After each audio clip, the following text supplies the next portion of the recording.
The European Union already guarantees us more protection, more security, more welfare, more rights than those that just a national state of which we are citizens would guarantee us.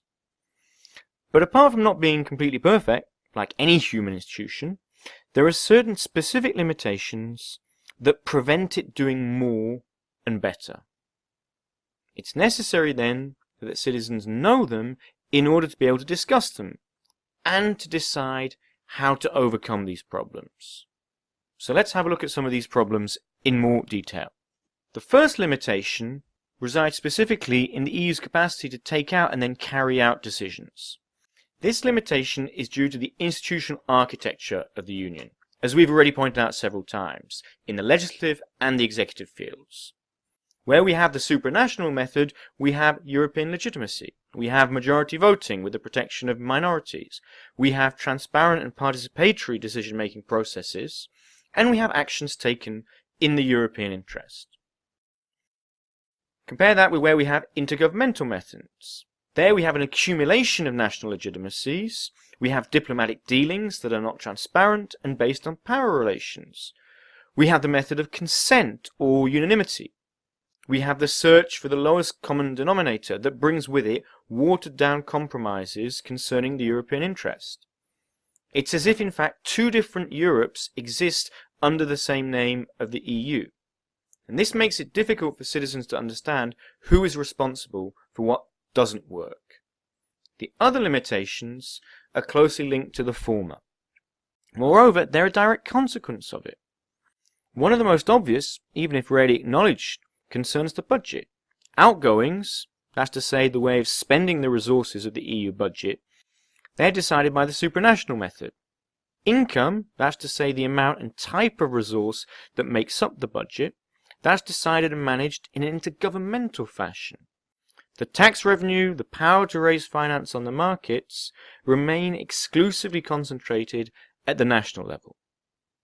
So the EU has a budget consisting mainly of transfers from member states, which represents less than 1% of the wealth produced in Europe in 1 year.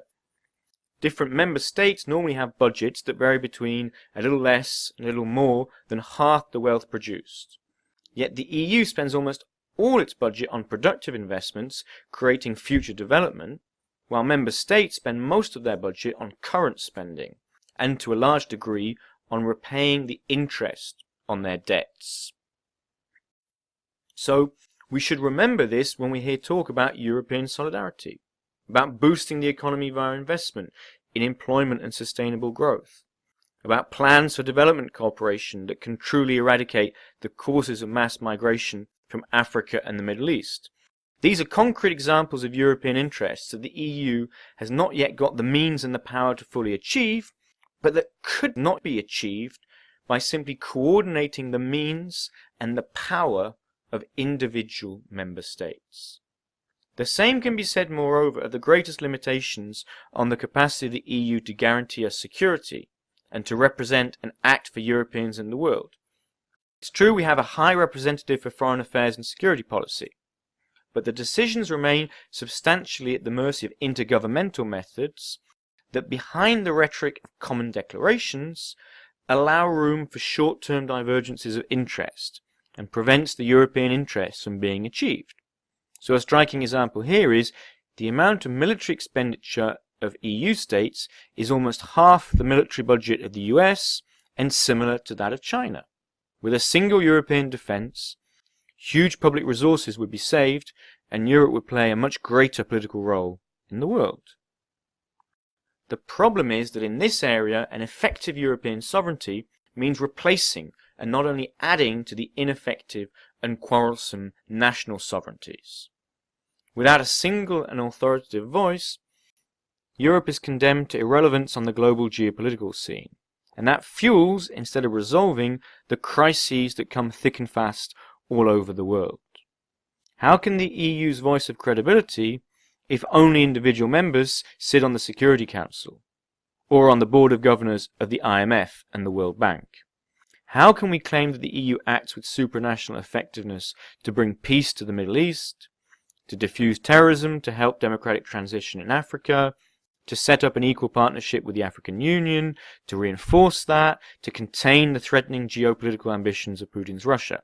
How can we do that when each member state retains the power to act autonomously on the military and diplomatic levels, and has an industrial and energy policy in direct competition with that of other member states?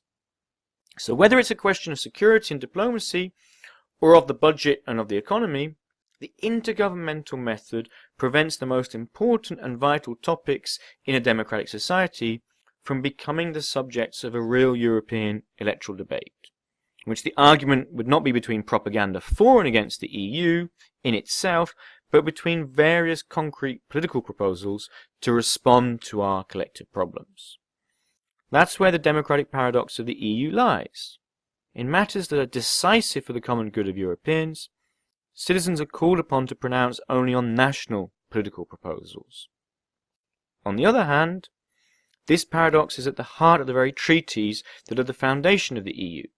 To approve any changes, in fact, unanimity is required. To bring them into force, the unanimity of national ratification. So can we imagine how a national state would work if decisions about the budget, about foreign policy, security, reform of the constitution, if all those would depend on unanimous approval and ratification by all the regions that make it up?